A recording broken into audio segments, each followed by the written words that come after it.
Hello students, good morning to all. Live Pathshala में आप सभी लोगों का स्वागत है। मैं कामिनी मौर्य आप लोग के लिए स्पेशल एक साइंस की क्लासेस लेकर आई हूँ, जिसमें आपको 10th स्टैंडर्ड की क्लासेस में आपको केमिस्ट्री, फिजिक्स और बायोलॉजी के कुछ पोर्शंस मिलेंगे। जिसमें हम आज जो टॉपिक है वो टॉपिक सबसे पहले जो स्टार्ट करेंगे वो है हमारे पास टॉपिक बेटा केमिस्ट्री का रासायनिक अभिक्रियाएं एवं समीकरण। हमें 10th स्टैंडर्ड में जो टॉपिक पढ़ना है, केमिस्ट्री के जो चैप्टर्स पढ़ने हैं, उन चैप्टर्स में हमें आपके पास जो मोस्टली 3 चैप्टर्स हैं वो आपके कंपलसरी हैं, जैसे रासायनिक अभिक्रियाएं एवं समीकरण एवं साथ में आप लोगों का ये वाला सही है।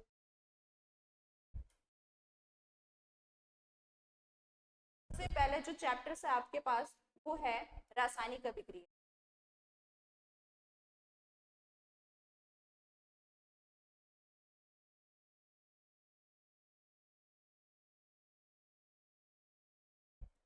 उसके बाद जो सेकंड चैप्टर्स आता है आप लोगों का वो आता है अम्ल एवं क्षार। अम्ल एवं क्षार, इसमें जो आपको पढ़ना है रासायनिक अभिक्रिया के बारे में, साथ में अम्ल और क्षार में कुछ टॉपिक्स ऐसे भी हैं जो जहां पर आप रासायनिक अभिक्रियाओं से ही कुछ टॉपिक्स को यहाँ पर सीखेंगे, जो अम्ल और क्षार में भी इंपॉर्टेंट पोर्शंस को लाते हैं। जो सबसे पहले बेसिकली हम यहाँ पर बात करने वाले हैं, जो हम टॉपिक की बात करने वाले हैं, वो सबसे पहला हमारा टॉपिक है रासायनिक अभिक्रियाएं एवं समीकरण। हम ये जानेंगे कि रासायनिक अभिक्रियाएं होती क्या हैं। हमें सबसे पहले ये जानना है कि रासायनिक अभिक्रियाएं होती क्या हैं। जब किसी दो या दो से अधिक जब किसी दो या दो से अधिक जब किसी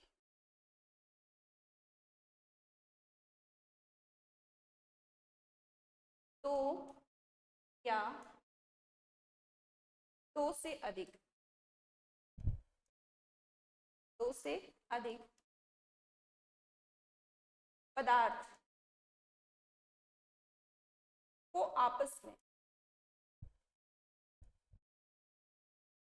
आपस में मिलाकर मिलाकर एक नया पदार्थ बनाते हैं, वो हमारी रासायनिक अभिक्रिया होती है। कहने का मीन्स है कि जो हमारे पास अभिक्रिया है, जो हमारे पास तत्व हैं, यानी कहने तत्व, सबसे पहले हम बात करते हैं, यहाँ पे हमने अपना नाम लिया तत्व के बारे में। तत्व क्या होता है, ठीक है, नाम सुना होगा आप लोगों ने, सब लोग जानते होंगे एलिमेंट्स के बारे में। तत्व आपकी बात आती है, कभी कभी आपके पास सामने लिया जाता है कार्बन है, हाइड्रोजन है, ऑक्सीजन है, नाइट्रोजन है। ये सभी क्या है? जब हम बात करते हैं हाइड्रोजन की, हम बात करते हैं ऑक्सीजन की, हम बात करते हैं नाइट्रोजन की और हम बात करते हैं कार्बन की, तो ये सब क्या है? ये हमारे सभी तत्व हैं। ये हमारे सभी तत्व हैं। इन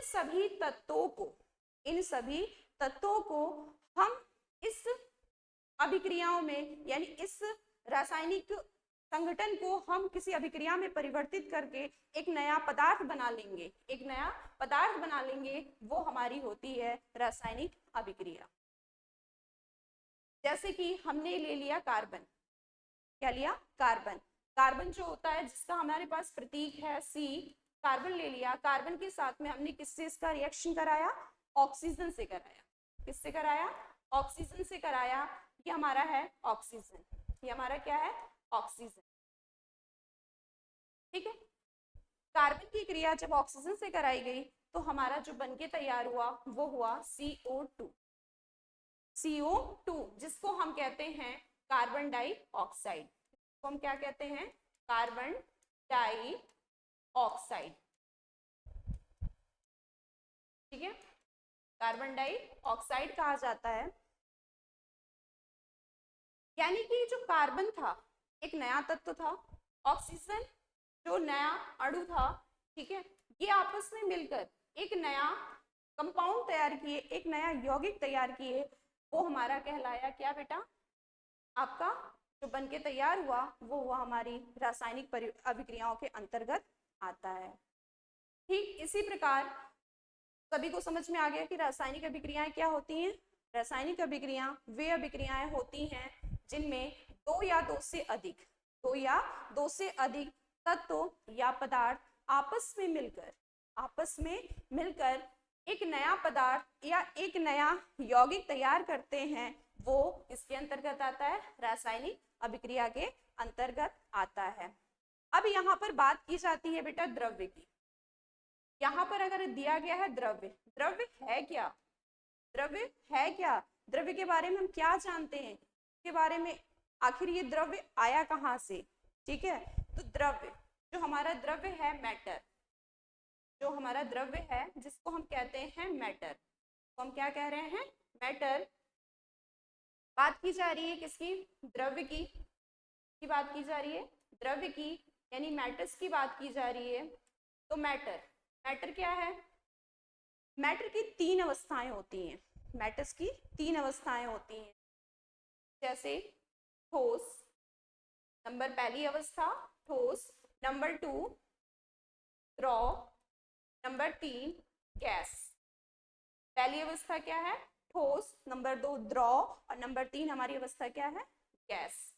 जो ये तीनों अवस्थाएं हैं, ये जो तीनों अवस्थाएं हैं वो अवस्थाएं किसको बताती हैं, हमारे द्रव्य को। जैसे अगर हम ठोस की बात करें तो हमारे पास ठोस में जैसे चौक है, ठीक है, टेबल है, ये सब हमारी किस में आ रही है बेटा, ये सभी हमारी ठोस अवस्थाओं में आ रही है। हम द्रव की बात करें तो द्रव में हमारा वाटर है, कोई भी लिक्विड स्टेट जो है हमारा, वो सभी क्या है बेटा, यहाँ पर जो भी कोई भी लिक्विड स्टेट होगा वो सब हमारा क्या है, द्रव अवस्था में है। गैस अवस्था की बात की जाए तो गैस अवस्था में हम लेते हैं कार्बन डाइऑक्साइड मान लेते हैं, ऑक्सीजन गैस मान लेते हैं, नाइट्रोजन गैस मान लेते हैं, ये सभी क्या है, गैसेस हैं। तो जिसमें ठोस, द्रव और गैसेस तीनों को मिलाकर एक पदार्थ पाया गया, एक पदार्थ में कंपोनेंट पाया गया जिसे हम द्रव्य कहते हैं। तो द्रव्य है, द्रव्य की तीन अवस्थाएं हैं, ठोस, द्रव और गैस। अब यहाँ पर हम जानेंगे, हम पहचानेंगे कैसे है कि ठोस अवस्था है कि द्रव अवस्था है कि गैस अवस्था है। ठीक है, तो इसका एक सीधा सा अंतर होता है। जैसे हम बात करते हैं ठोस अवस्था की, यहाँ पर हम एक एग्जाम्पल बना लेते हैं ठोस, यहाँ पर हम देख लेते हैं द्रव, यहाँ पर हम देख लेते हैं गैस। ठीक है, ठोस अवस्था की अगर हम बात करें तो ठोस अवस्था में सबसे पहले हम बात करते हैं, यहाँ पर एक एग्जाम्पल्स ले लेते हैं, यहाँ पर एक डायग्राम के द्वारा बताया जाएगा। ठीक है, और ये क्या है हमारे पास,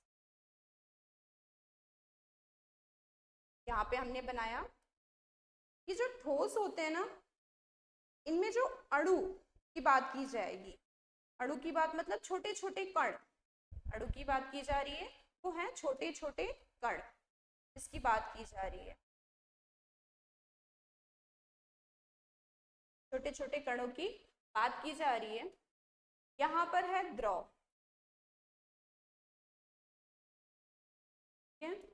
यहाँ पर क्या है, द्रव। यहाँ पर है हमारे पास गैस, गैस में हमने यहाँ पर एक डायग्राम बनाया, उस डायग्राम में ये जो है ये सब कण है, जो छोटे छोटे बनाए गए हैं ये कण है। हम बात करते हैं कि ठोस, द्रव और गैस, कैसे पहचान रहे कि ये ठोस है, ये द्रव है, ये गैस है। हमारे पास एक सिंपल सा एग्जांपल है। अगर हम ठोस की बात करें तो ठोस का मतलब होता है जिसमें आकार और आयतन दोनों निश्चित होंगे, आकार और आयतन दोनों निश्चित होंगे। एक एग्जांपल है, जैसे हमने टेबल का एग्जांपल लिया, ठीक है, तो टेबल क्या है, उसमें कोई स्पेस तो दिखाई दे नहीं रहा है, टेबल्स का है, उसमें जो भी लगी हुई लकड़ियां यूज हो रही हैं उनमें कोई स्पेस तो है नहीं। अगर हम बात करें इस पेन की, तो पेन में क्या है, ये हमारी कैसी अवस्था है, ठोस अवस्था में है। ठीक है, तो ठोस अवस्था में आकार और आयतन दोनों क्या है, निश्चित है। ये निश्चित है ना, ये आयतन और आकार क्या है, निश्चित है ना। फिर इसी तरीके से हम बात करते हैं ठोस अवस्था में। तो ठोस अवस्था की आकार और आयतन निश्चित होता है, इसके बीच में कोई भी स्थान नहीं होता, इनके अणुओं के आपस में कोई भी स्थान नहीं होता है, ठीक है, इनके आपस में अणुओं के बीच में कोई स्थान नहीं होता है, ठीक है। और इनमें आकर्षण बल, किसकी बात की गई बेटा, आकर्षण बल की बात की गई। आकर्षण बल कैसा होगा, आकर्षण बल की बात की गई, आकर्षण बल इनमें कैसा होगा, बहुत ज्यादा होगा, अधिक होगा, क्या होगा, अधिक होगा आकर्षण बल। आकर्षण बल क्यों अधिक हो रहा है, क्योंकि इनके कण क्या क्या है, पास पास में। फिर बात की जाती है द्रव अवस्था की। द्रव में आकार तो आकार है और आयतन की बात की जाती है, ठीक है। आकार तो निश्चित है, लेकिन यहाँ पर आयतन में परिवर्तन होगा, यानी कि इसको जिस बर्तन में डाला जाएगा वो उसी का आयतन ले लेगा, जिस बर्तन में डाला जाएगा उसी का आयतन ले लेगा। इसमें जो आकर्षण बल होता है वह ठोस की अपेक्षा अधिक होता है, ठोस की अपेक्षा अधिक होता है। इसी प्रकार बात की जाएगी गैस में। गैस में क्या होती है, आकर्षण बल की क्षमता सबसे ज्यादा होती है। यहाँ पे मिस्टेक हो गया,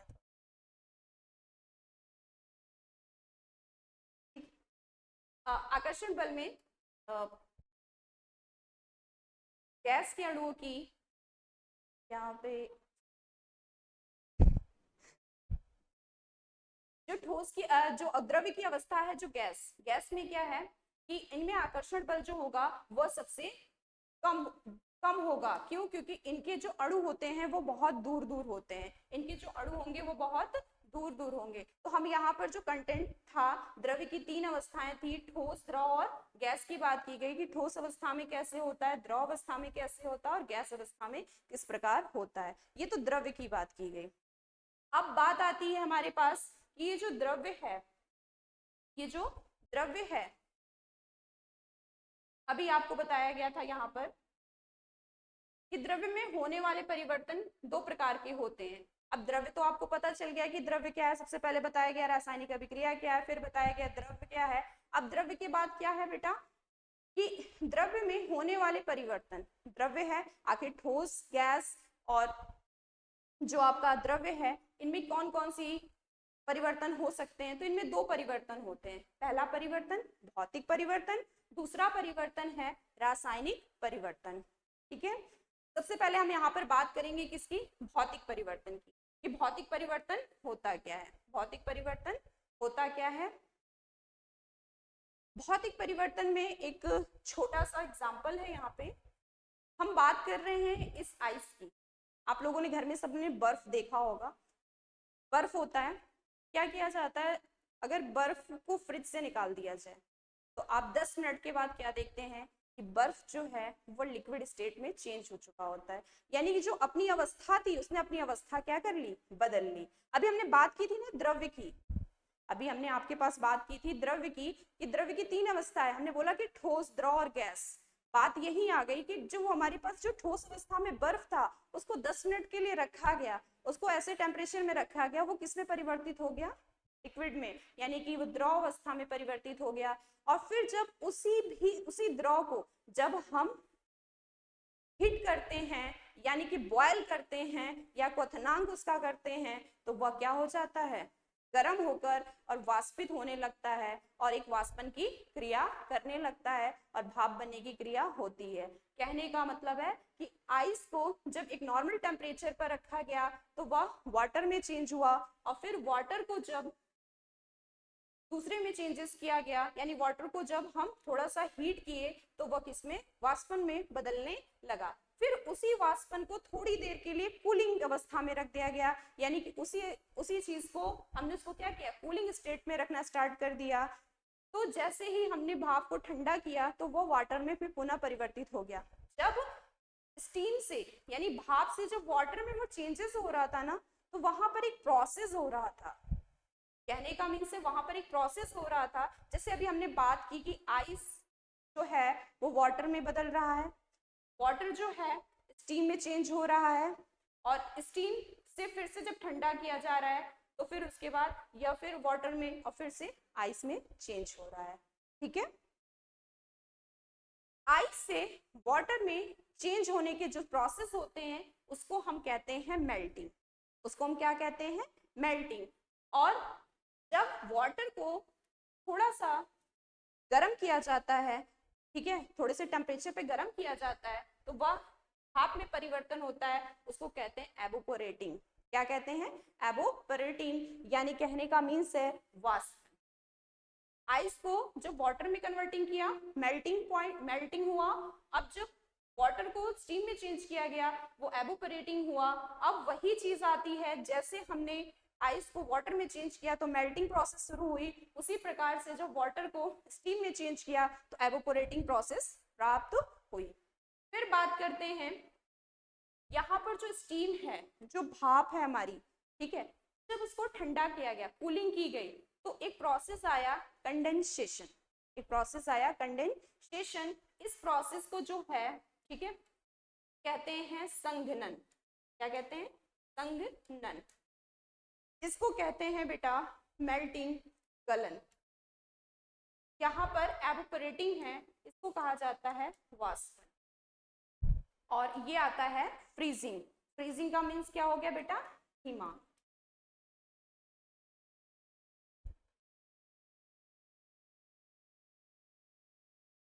ठीक है, जब स्टीम को ठंडा किया गया तो कंडेंसेशन, संघनन। आप लोगों ने देखा होगा, जैसे ही आप किसी घर पे आप यूज करते हो, आप लोगों ने पानी को गर्म किया, पानी को गर्म करने के बाद अगर आप उसको बंद कर देते हो किसी कंटेनर से, थोड़ी देर बाद उसको गैस उतार के रख दीजिए, क्या आपको देखने को मिलता है कि आपको प्लेट्स के ऊपर छोटी छोटी नन्ही नन्ही बूंदे दिखाई देती हैं। ठीक है, वो जो बूंदे हैं वो प्रोसेस किस में आती है? कंडेंसेशन में आती हैं, यानी संघनन प्रोसेस में आती है।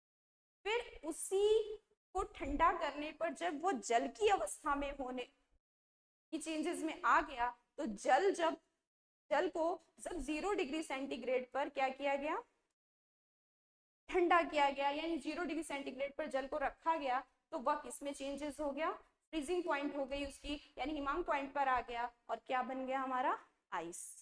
ठीक है, आपका यहाँ पर जो 4 प्रोसेस है, इसी के अंतर्गत ये जो हमारी रासायनिक परिवर्तन में आता है, भौतिक परिवर्तन, वो इसी परिवर्तनों में आता है। जैसे कि आइस का वाटर में चेंज होना, वाटर का स्टीम में चेंज होना, स्टीम का फिर से वाटर में चेंज होना, और वाटर का फिर से आइस में चेंज होना, यही याद कराता है कि ये किस प्रकार का परिवर्तन है? भौतिक परिवर्तन। किस प्रकार का परिवर्तन है? भौतिक परिवर्तन। यानी कि एक ऐसा परिवर्तन, एक ऐसा परिवर्तन जिसे एक बार प्राप्त करने के बाद पुनः हम प्राप्त कर सकते हैं। एक बार प्राप्त करने के बाद हम पुनः उसे प्राप्त कर सकते हैं, उसे हम क्या कहते हैं? भौतिक परिवर्तन। जैसे यहाँ पर आपके पास में एक यहाँ पे दिया गया परिभाषा के रूप में कि पदार्थ में होने वाले परिवर्तन। पदार्थ अभी बताया आपको, ठीक है, एटम्स के बारे में बताया गया आपको, ठीक है, ठोस, द्रव, गैस कुछ भी हो सकता है, जिनमें पदार्थ की भौतिक अवस्था, जिनमें पदार्थ की भौतिक अवस्था, अभी बात की गई भौतिक अवस्थाओं में कई सारी अवस्था है, आकार है, ठीक है, भौतिक गुण है, ठीक, भौतिक गुणों में कुछ भी हो सकता है, ठीक, जिसमें विद्युत चालकता, घनत्व की भी बात की जा रही है, तो परिवर्तित होते हैं, ये सब परिवर्तन होगा, यानी कि सारी चीजें चेंजेस होंगी, लेकिन रासायनिक संगठन और द्रव्यमान में कोई भी परिवर्तन नहीं होगा। यहाँ पर एक टॉपिक है रासायनिक संगठन।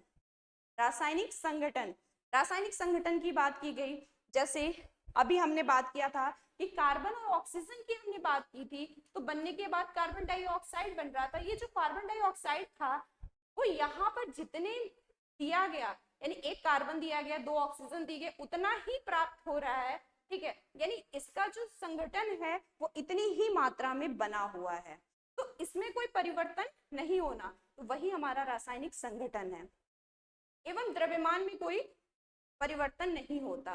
कहने का मतलब है हमने जितना बर्फ लिया उतना ही हम उसको द्रव अवस्था में प्राप्त करेंगे, उतना ही हम गैसीय अवस्था में प्राप्त करेंगे, और जब हम दोबारा उसको बर्फ की अवस्था में लाएंगे तब भी हम उतना ही उसको प्राप्त करेंगे, यानी रासायनिक संगठन परिवर्तित होगा, ना ही उनका वेट, उनका द्रव्यमान भी परिवर्तित होगा।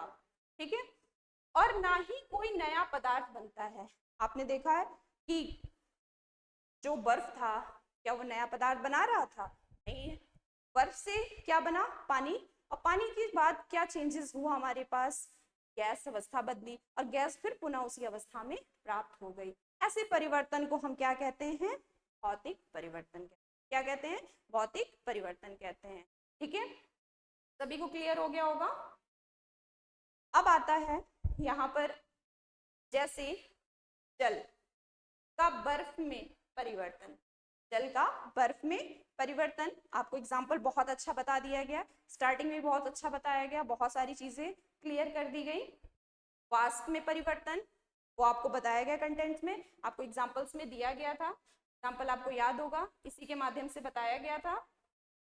फिर है गलन। गलन मैंने स्टार्टिंग में ही बता दिया जब आपको एग्जाम्पल दिया था कि गलन क्या है, कोई भी चीज अवस्था में गल रही है वो गलन अवस्था में है।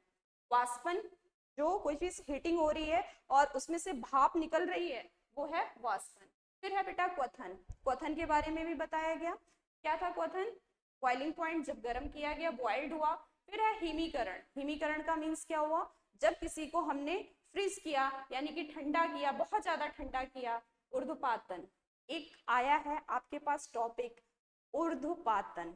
ठीक है, आपने 9th स्टैंडर्ड में पढ़ा होगा, एक टॉपिक आपके पास था 9th स्टैंडर्ड में, NH4Cl, जिसको हम कहते हैं अमोनियम। तो हम क्या कहते हैं बेटा? अमोनियम। अमोनियम क्लोराइड क्या कहा जाता है? Ammonium chloride. अमोनियम क्लोराइड क्या कहा जाता है? Ammonium chloride.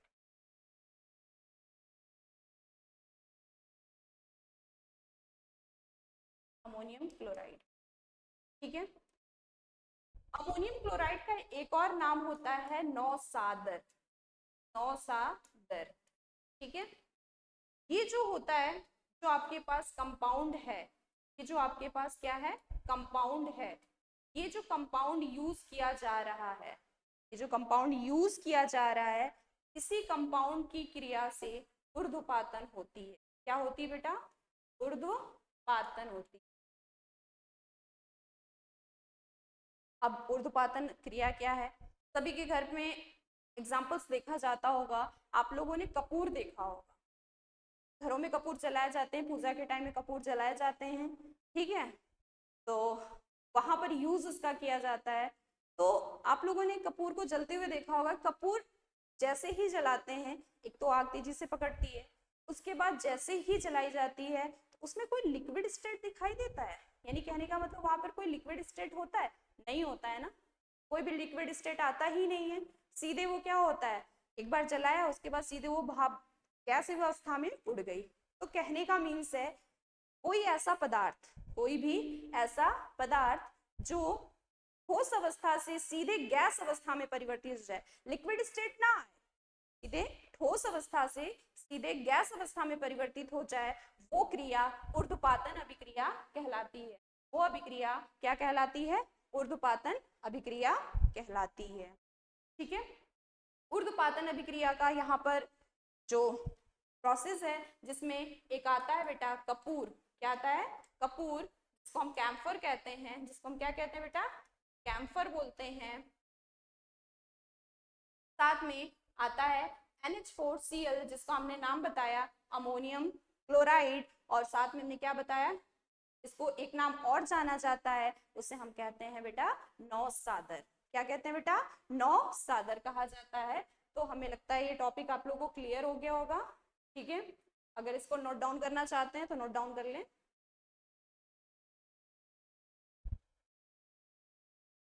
ठीक है, आपके पास भौतिक परिवर्तन के बारे में हो गया, हमने बता दिया सारे। संघनन की बात की गई थी, हमने संघनन स्टार्टिंग में ही बताया था। क्या होता था? जब वाष्प को ठंडा किया जाता है तो जो छोटी छोटी बूंदें होती हैं वही संघनन संघनन के रूप में आती हैं। ठीक है, ये आपके पास टॉपिक आ गया जिसे हम क्या कहते हैं? भौतिक परिवर्तन कहते हैं। इससे क्लियर हो गया होगा, सारे एग्जाम्पल्स भी थे। ठीक है, साथ में अब हम आगे बढ़ते हैं इसी के साथ में। ठीक है, आता है हमारा रासायनिक परिवर्तन। क्या आता है? रासायनिक परिवर्तन। अभी तक आपने भौतिक परिवर्तन में क्या पढ़ा कि एक अवस्था से दूसरी अवस्था में चेंजेस तो हो रहा था, लेकिन पुनः उसे प्राप्त कर लिया जा रहा था, पुनः उसे ज्ञात कर लिया जा रहा था, पुनः उसे हम यूज में ला पा रहे थे। वो हमारा क्या था बेटा? भौतिक परिवर्तन था। अब बात की जाती है रासायनिक परिवर्तन की। ऐसा परिवर्तन, रासायनिक परिवर्तन ऐसा परिवर्तन जिनमें एक बार वस्तु को देने पर दोबारा उन्हें प्राप्त नहीं किया जा सके।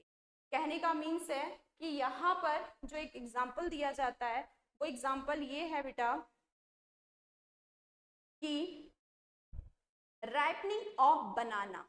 रैपनिंग ऑफ बनाना, रैपनिंग जो फ्रूट्स का पकना, यानी कि कोई भी फ्रूट्स पक रहा है, हमने बनानास की बात की, तो यहाँ पर फ्रूट्स का जो पकना है वो किसके अंतर्गत आता है? रासायनिक।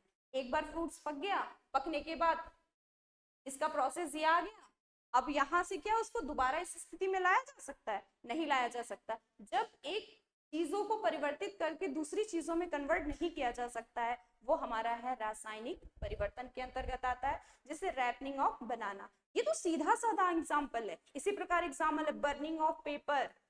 बर्निंग ऑफ पेपर, पेपर का जलना। कर्लिंग ऑफ मिल्क जो है, यानी कि दही बनना, दूध से दही का बनना, ये सब क्या है बेटा? हमारे रासायनिक परिवर्तन।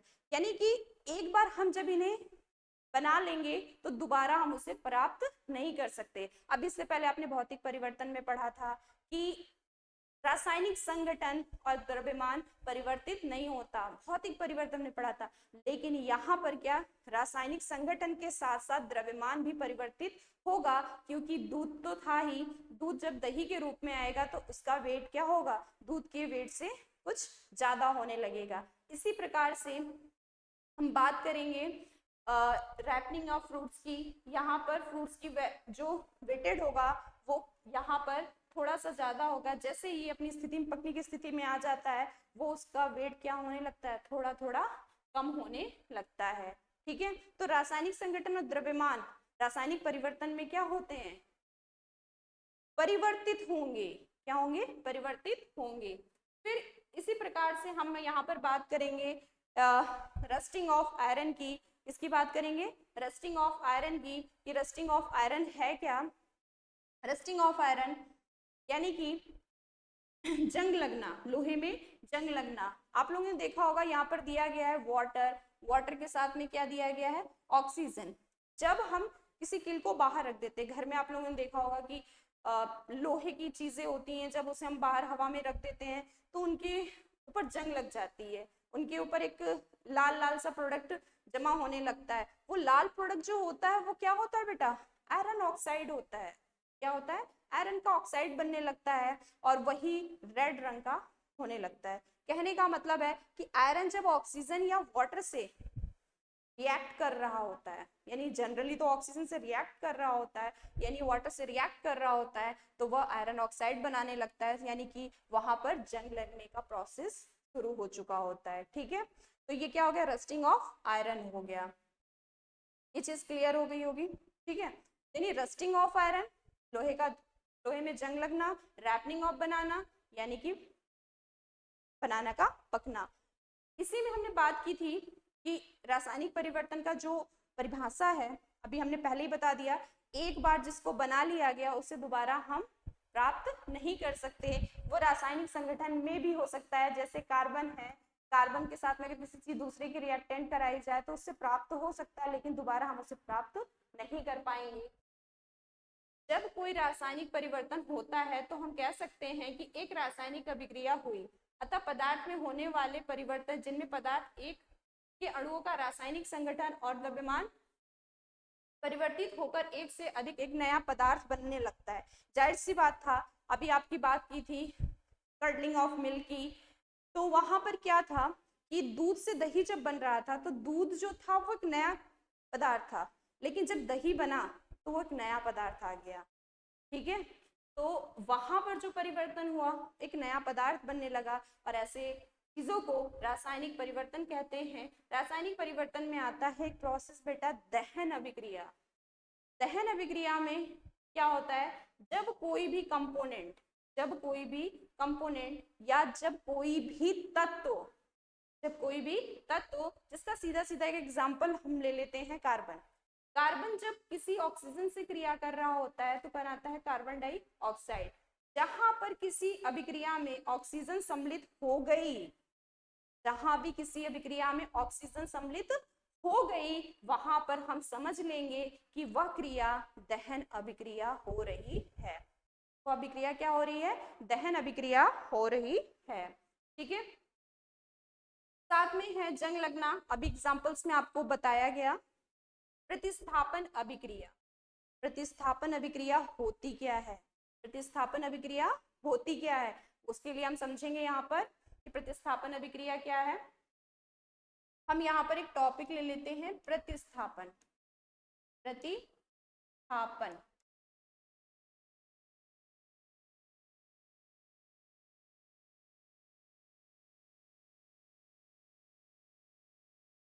प्रतिस्थापन अभिक्रिया।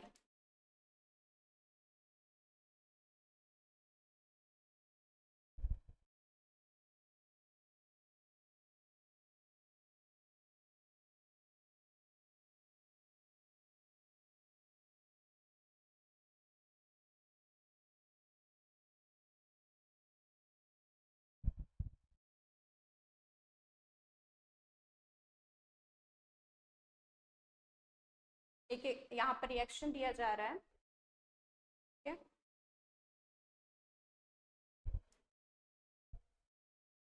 यहाँ पर एक रिएक्शन दिया गया। रिएक्शन में क्या है? कॉपर सल्फेट की जब अभिक्रिया, ये क्या है हमारा बेटा? एक कॉपर सल्फेट है, कॉपर सल्फेट। ठीक है, साथ में हमारा ये है जिंक। ठीक, और ये हमारा है जिंक सल्फेट। क्या बन रहा है बेटा? Zinc sulphate. ये आगे बताया जाएगा जब रासायनिक अभिक्रियाओं के प्रकार बताए जाएंगे। फिलहाल कुछ चीजें हैं जो आ गई हैं तो उसे टॉपिक को क्लियर किया जा रहा है। प्रतिस्थापन अभिक्रिया कहने का मतलब है, आपने देखा ना, कॉपर कॉपर एक सल्फेट के साथ में अभिक्रिया कर रहा है।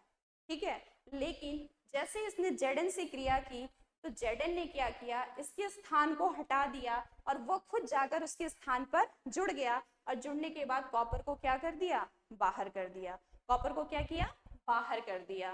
ठीक है, कहने का मतलब है उसने कहा ये क्या था बेटा, यहाँ पर ये बहुत ज्यादा कह सकते हैं कि पावरफुल था। ये जो था Zn क्या था? बहुत ज्यादा पावरफुल था। Cu थोड़ा उससे कम पावरफुल था। कभी कभी आप लोगों ने क्लासेस में क्या किया होगा, बच्चे क्या करते हैं, उनकी सीटों को चेंजेस कर देते हैं। ठीक है, जो ज्यादा पावरफुल बच्चे होते हैं, यानी कि जिनकी ज्यादा चलती है क्लासेस में, वो क्या करते हैं, उन बच्चों को उस सीट से हटाकर तुम यहाँ नहीं बैठोगे, तुम वहां बैठोगे। ठीक है, उसके स्थान को चेंज कर देते। सेम प्रोसेस यहाँ पर भी है। जब हम कॉपर सल्फेट की अभिक्रिया जैसे ही जिंक से करेंगे, जिंक ज्यादा पावरफुल होने के कारण, अधिक क्रियाशील होने के कारण क्या करता है? कॉपर को हटाकर उसको बाहर कर देता है और खुद जाके सल्फेट से जुड़ जाता है। यानी एक स्थान से दूसरे स्थान पर क्या हुआ? प्रतिस्थापित हो गया। यानी एक स्थान से दूसरे स्थान पर बदलाव कर लिया। वो अभिक्रिया क्या होती है बेटा? प्रतिस्थापन अभिक्रिया होती है। That's clear. इसके बारे में आगे बहुत अच्छी तरीके से बताया जाएगा।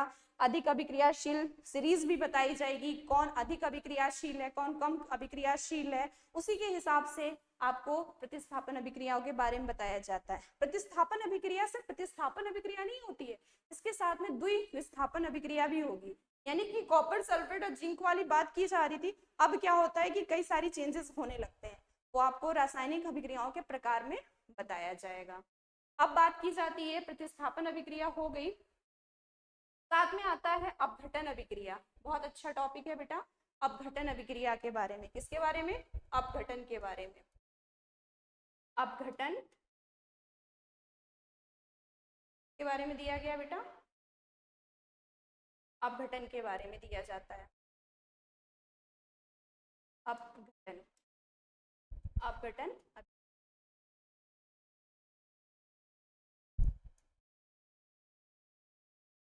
अपघटन अभिक्रिया के बारे में दिया जाता है। अपघटन का मतलब टूटना। अपघटन का मतलब टूटना। कोई भी केमिकल सीरीज में जब कोई परिवर्तन हो रहा है, टूट रहा होता है, यानी कि जैसे हमने एग्जांपल लिया CaCO3, इसको बेटा हम कहते हैं calcium carbonate. Calcium carbonate, calcium carbonate. जब कैल्शियम कार्बोनेट की जब कैल्शियम कार्बोनेट की कार्बोनेट को थोड़ा सा हीट किया जाए, थोड़ा सा क्या किया जाए, हीट किया जाए, ठीक है, तो CaO कैल्शियम ऑक्साइड और साथ में कार्बन डाइऑक्साइड में चेंज होगा। कैल्शियम ऑक्साइड में और साथ में कार्बन डाइऑक्साइड में चेंज होगा, ठीक है। तो ये जो कैल्शियम ऑक्साइड बना, क्या बना ये बेटा, कैल्शियम